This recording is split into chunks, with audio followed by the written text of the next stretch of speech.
Welcome to Lykken on Lending, the podcast that dives deep into the heart of the mortgage industry. Your host, David Lykken, bringing you the latest insights, trends, and updates from the world of mortgages. Whether you're a seasoned industry veteran or just getting started, this show is your go-to source for all things mortgage. Let's get started. This is Lykken on Lending. Now your host, David Lykken. Listeners, we're back with Pavan Agarwal, the founder, creator of the amazing Angel AI. Last week, I was at the Total Expert Conference, and one thing that kept coming up that I want to talk to Pavan about is the adoption of new technology by mortgage loan originators. It seems like the more successful the loan originator is, the more resistant or hesitant, or I don't know how you want to characterize it as, but they're just not picking up on tools that can quadruple their volume, put it on steroids. And it's kind of like we work in a world that, try to fix what's not broken. And there's a lot of things, that's an attitude people are having, but the part that's missing in that old saying, that old axiom, is this. There's new technology that can accelerate your business beyond anything more and make a lot of the work you're doing. And we've got Pavan, no one better to talk about this issue. Not only is he the creator of Angel AI, but he's also the owner and president CEO of SunWest Mortgage, who has loan officers working for him. So you have a unique perspective on this, Pavan. Good to have you here back. Hey, good to be back. So much fun. Yeah, so much fun. I always love talking about it. Let's talk about the loan officer adoption, because this is something that we're seeing and you've seen yourself. You've said that this is some headwinds that created, in spite of creating the best technology out there for loan officers, and you have it available to them at your own shop, just like it's available for everybody, but clearly in your own shop. And you too have had the same issues that of getting loan officers, the more successful, to adopt this. Yeah. Well, the best metaphor is if you're trying to get in shape and then you hire a personal trainer, right? And he's not telling you anything that you don't already know, right? Do some push-ups, do some squats, blah, blah, blah, right? And you could do it without him, but what he does is he makes you do that one extra rep, and he keeps you motivated through the whole hour, right? And there's very few people in the universe that can complete that process without that coach on their side. Someone has to help them and motivate them through that extra rep, that little bit extra you can do to make a lot of money, even though the reward is great. Right. The reward of going to the gym is great. Everyone knows. Everyone wants that. You're spending a lot of time in the Caribbean. I know you want that. Just got back from my BVI trip. Yes. Yeah, exactly. Crazy. Right. Yeah. You want that Muscle Beach look. I know it's in there. It's in there, David. It's in there somewhere. And what is it? They talk about that six-pack right underneath that coat of fat that you want to get rid of. Yeah, it's so true. And but you're raising a good point. I use this as an executive coach. How many people want executive coach? Oh, I know that. I can do this. But it's that tweaking, that fine-tuning, that pushing, that motivation. And you really talk about that. Why do you think loan officers that are being successful, are hesitant to adopt the technology such as Angel AI and some of the other tools that are out there? Yeah, well, it's two things. One is they're just inundated with so many headlines and so many flashy things, and after a while it just becomes noise. Like, what is real and what is fake? What is actually going to work and help me and what isn't? Right? That takes a lot of social proof, and the best way for somebody to adopt something new is when someone close to them says, "Hey, I'm doing this and it works great. Why don't you try it out?" Right? That's really the number one way. Okay. Number two is you mentioned, like, the top producers are always the slowest to adopt something new, because in their mind, especially with loan officers, the top producing loan officers, they're working 20 hours a day, 18 hours a day, and just keeping up with the flow of loans that are coming through. They're just they're on their files nonstop, right? So if you said, "Hey, now I'm asking you to learn a new tool that with the promise to get you more production," right? That you don't know if it will or won't, and then okay, so let's say the promise is true and I do get more production. I'm already working 18, 20 hours a day, so I'm going to have to work now 22 to 24 hours a day. right? To Yeah. handle those extra That's what their files. mindset starts getting. Right. They get Yeah. locked in because if I'm increasing, I'm not laying off any of the tasks. Right. I'm just increasing the amount of activity, which Right. means in work-life balance even goes further away. Exactly. So their question isn't, do I need this? They may be convinced that this tool, whatever it is the best solution for them, and it will generate more business. A CRM tool could generate more business, or whatever tool could simplify loan processing or whatever. Right? They may be convinced it's the best thing, but now what do I find the initial investment of time to learn and understand it and figure out how the best to deploy it for me? Right? I get it that Joe next door deployed it and it's working great for him, right? But I have to make that, you have to do an investment first of time to get the return, right? So there's that J curve, and the deeper the J curve, the less likely you will have adoption, right? So from a technology perspective, and this is, Apple did very well was they made the J curve completely flat, right? It was like easy to get into whatever technology they created, right? And so that's a big part of it is like, what's the investment I got to do to learn this technology? And the second thing is what do I have to, what will it gain me afterwards, right? I mean, is this really going to be true? And if I do get more production, how am I going to handle it, right? So if you can't answer those questions, those follow through questions, you're not going to get them jumping on board. That's a good point. I think they get locked in a mindset of what is rather than looking further into it. And any amount of investment is going to require that. So what is the solution in someone like that? Is it, I mean, I'm thinking of I'm talking to the owners, that we have so many owners of mortgage companies listening to our podcast. As you're an owner of a mortgage company, is it that come to a point then at some point in time you just need to hire a different loan officer? You start hiring a new loan officer who's going to adopt this technology, and you keep the old, let it run out until the new really picks up and eclipses the other? Yeah, that's the hard way, and it's kind of it's not good for your organization to do something like that, right? I mean, you're throwing away existing talent in a sense. That's what that suggests.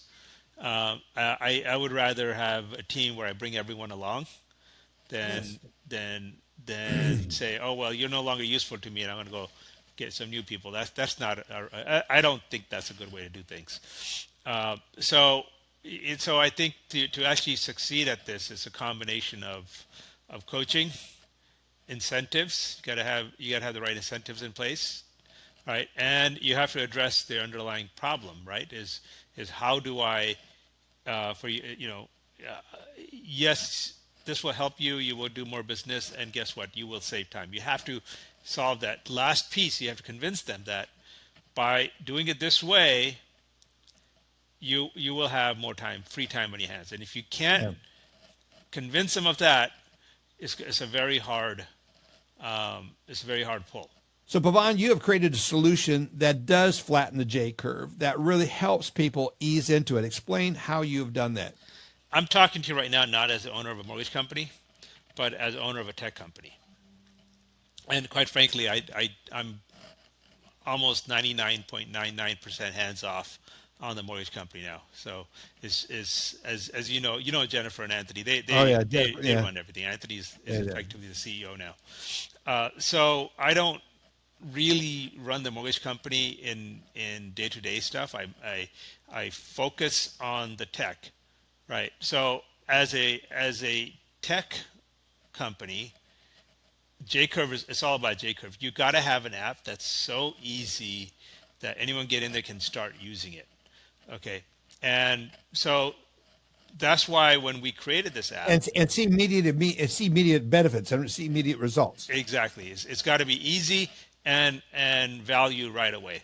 So that's why when we created this app is we focused on a chat interface, because that's the one thing that everyone can use, regardless of your skill level, regardless of your aptitude. Everyone knows how to use chat. Everyone knows how to use WhatsApp or iMessage, and even my mom, she's really good at WhatsApp. right? Yeah.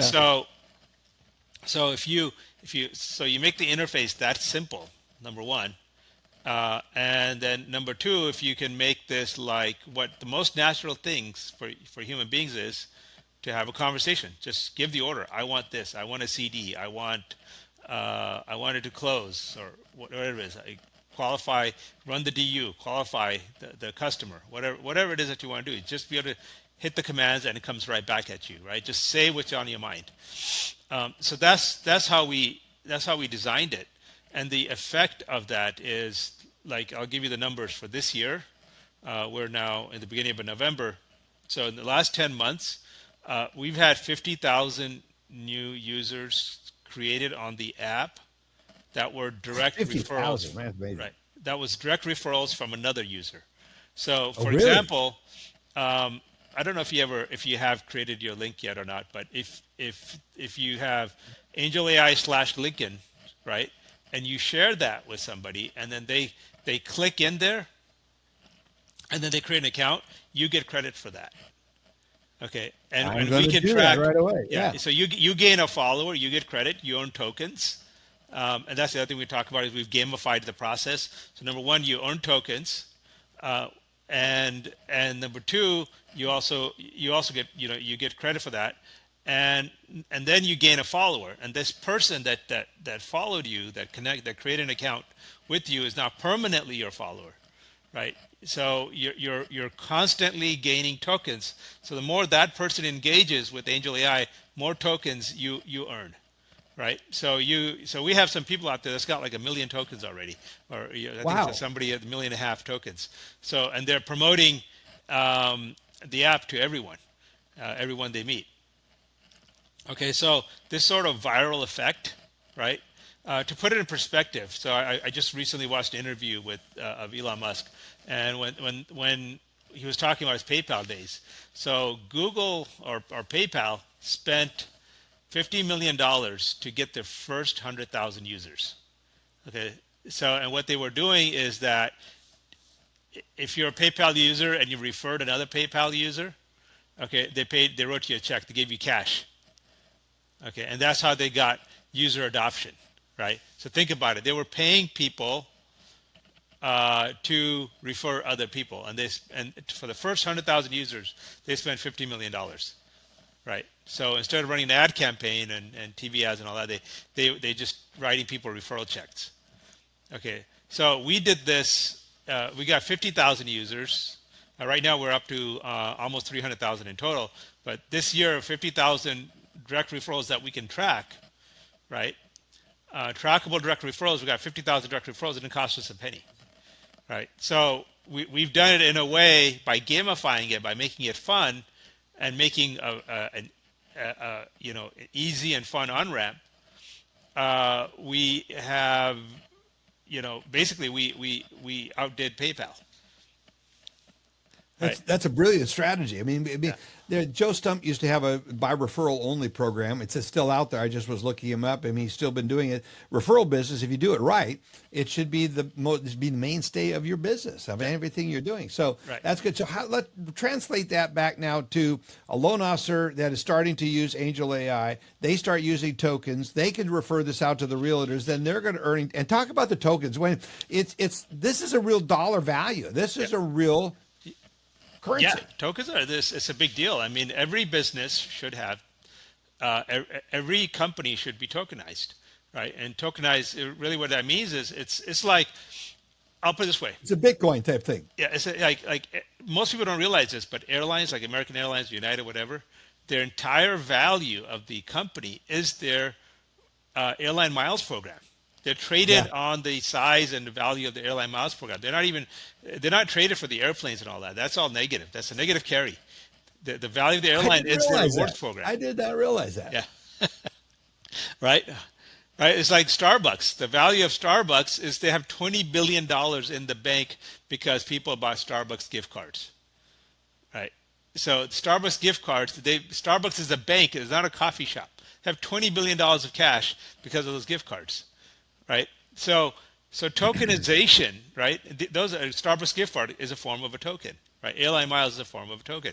Tokenization is the real value of your brand, and every business should have their own personalized on-chain tradable tokens. Okay, And when you're saying on chain, you're talking about on blockchain. on blockchain. Yeah. Correct. Yep. Because once Yep. it's on blockchain, then you create transparency and global visibility of your brand. So it says, and you have an easy way of rewarding your community and rewarding your best customers. So with Angel and the Angel token, and you earn these, you can buy them, right? You can go in the Angel wallet and buy tokens with your credit card or with cash, or you can earn them. And if you refer somebody, you earn tokens. If you do things on the software, you earn tokens. You create a website with the software, you earn tokens. So we pay you tokens for simply using the app. Okay, and then you can turn around and use the tokens for real value stuff, real world stuff. Like you can use the tokens to pay for your credit report, pay for appraisals, to pay for a lock extension, to so you buy beautiful Angel AI merch like you're wearing, right? Yeah.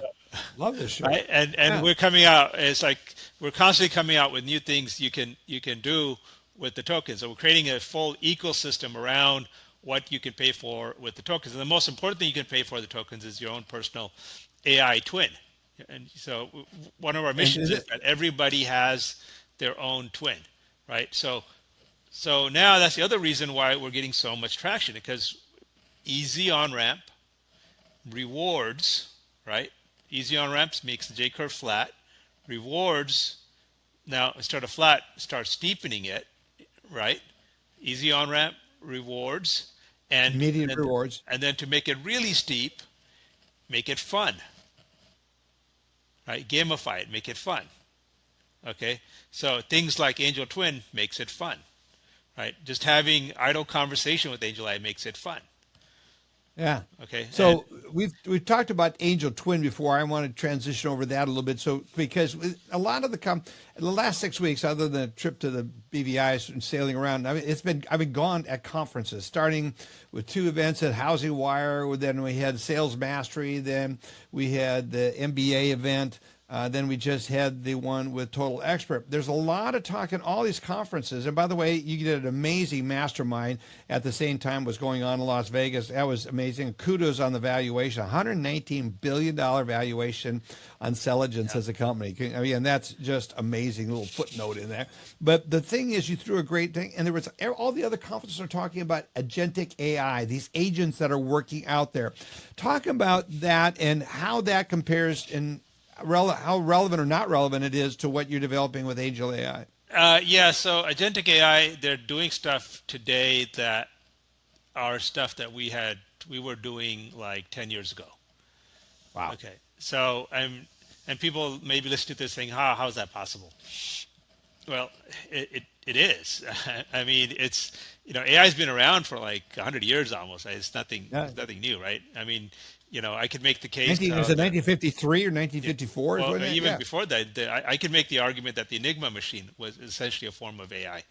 Right? Well, that's a different conversation we can have. Yeah. Right? Because it's it's circus, and you had to move the things by hand, but it was learning. Right? The Enigma machine learned patterns, right? Yes. And created new patterns, right? So it's a form of AI, and that's why it was unbreakable, because it was constantly changing the key in essence. Anyways, I digress. I'm geeking out here for a minute. Yeah, you're geeking. Well, it's a little interesting digression, and because it gives us a little sense of history and how long this has been around. But you were talking about you've been doing the agentic AI for a long time. Yes. Wow. So that's why the company is called Celigence, right? So Silicon Valley today is company, calling the company and the creator, just to connect everybody that doesn't know it. Celigence is the company that created Angel AI, and you own that company. All right, Correct. Continue on. Right. So the company is called Celigence, which created Angel AI, and Celigence is really a research organization, and that's how it started off. We were just doing a lot of research in AI, and we created the idea and the mechanism for having tiny AI cells that learn on their own and do functions on their own, right? And that is the same idea of agentic AI, right? And you can look it up. You can see when Celigence was created. It was like whatever 2012 or whatever, right? 12 or 13 is when it was formed. So we had this concept model, basic working engine for almost a decade now, right? So we're way ahead of this. We've figured this out. And agentic AI, the problem with the current implementation of agentic AI is that it's heavy, right? It's takes a lot of power, and they're complex, and they're difficult to. They're great because you can get a beautiful demo. You can get a beautiful prototype up and running really fast, right? That's why they're so popular, and they're great for raising capital because you show a beautiful AI prototype that's answering phone calls, writing emails, and so forth, and you go to a room full of venture capitalists who don't know tech, and they're amazed, and they write you a big check, right? A lot of that's going on. Yeah, Yes. a lot of that's going on, right? But at the same time, now it's that's starting to crumble because now people are waking up and say, wait a minute, yeah, I wrote you this whatever $100 million check a year ago, 2 years ago, right? Why isn't you showed me a working product, but why isn't it actually working? Why aren't people actually why isn't it actually getting things done? Because going from prototype to production, right? That's where agentic AI is failing. It's like it's really hard to bridge that final gap, right? Because in pre-AI software development, getting the prototype was 90% of the work, right? And then 10% was then getting it out to production. Now prototype's easy, but production is hard, right? So a lot of the money that's gone into this is like they're sitting here thinking, well, what do we do now, right? So and that's the problem when it's heavy, right? Agentic AI is very complex. When you say it's heavy, I want to expand on it a little bit just so people can understand that when they're looking at making investments. It's heavy. It's in the heavy in the lift to getting this released and out. What do you mean by heavy in power and on computing power? Underlying lot of moving parts, a lot of technology behind it to get one agent working. Right. So so with a lot of moving parts, there's a lot of things that go wrong. It's complicated. It's not malleable, right?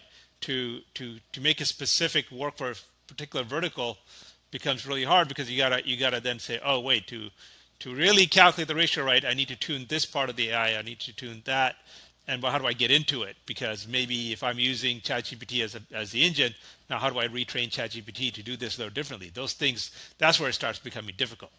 Right. That's perhaps a better word is rigid because it's interlocking with so many third-party components. Oh, rigid. Yeah, right. It's so many picture. Yes. Right. There's so many interlocking connections that if you really need to now specialize and get something done correctly for a particular industry, you're now stressing all those interlocking components.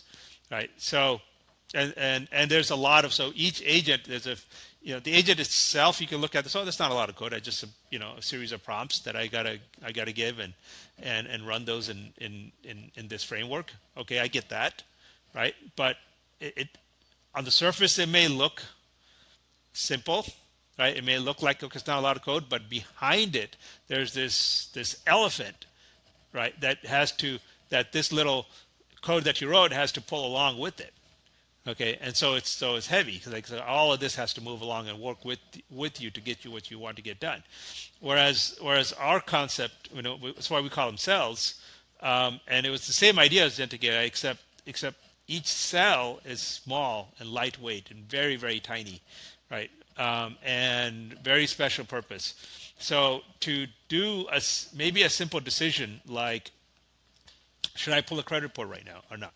That's a simple decision.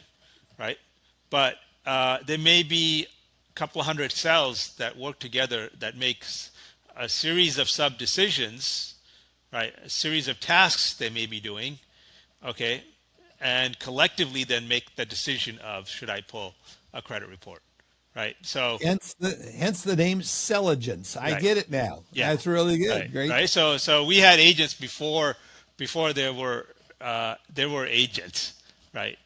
We have cells, and I think this the more interesting way to implement this is by keeping it small, keeping them special purpose, and then you can then actually manage and control it, and you can see what's actually going to happen. It's like a whole bunch of little tiny robots working together to construct something. So that's what cells will do versus an agent, which has heavy on the computing Yes. power and not flexible. Yes, the agents are like a front end to a Gemini or ChatGPT or something like that. I do want to say one thing is it isn't saying that cells replace agents or agents replace cells or whatever. Right? I think there's a place for each of them, right? There's value for agentic AI. We use agentic AI also for certain things, right? It's like, in computer science or in any science, right? It's not like you can, just because you're studying quantum mechanics, you can ignore Newton's laws, right? It doesn't work that way, right? You work together. It's just, you got to use the right tool for the right job, right? And we tend to get very science too often because we get so invested in to the way we do things, the way we have done things, and maybe we've got a lot of money at stake or whatever. So too often science becomes religion, right? It must be this way. You got to do it that way, right? And to be the most innovative tech company, to be the most innovative platform, and the most innovative means delivering the highest value to your customer, right? The best product to your customer. To be a product-focused company, okay, you have to not be religious, right? And you have to be a scientist, right? And that means that you look at all the options and say, how do I use everything and make the best possible product? And that's what you've been doing for all these years. And looking at that, it seems like you've mastered that skill. That's excellent. It's a great way to end this podcast, Pavan. Thank you so much for coming on and being with us. Thank you. Folks, thanks again for tuning in on this latest episode of the AI Update with Pavan Agarwal, sponsored by Angel AI. Good to have you with us. Share this around. There's some great content in this one. Appreciate you. You've been listening to Lykken on Lending. Our passion is to bring you the latest insights, trends, and updates from the world of mortgages. So on this show, if you're a seasoned industry veteran or just getting started, it's your go-to source for all things mortgage. We hope you've enjoyed the show. We'll be back soon. Take care, and we'll see you next time on Lykken on Lending.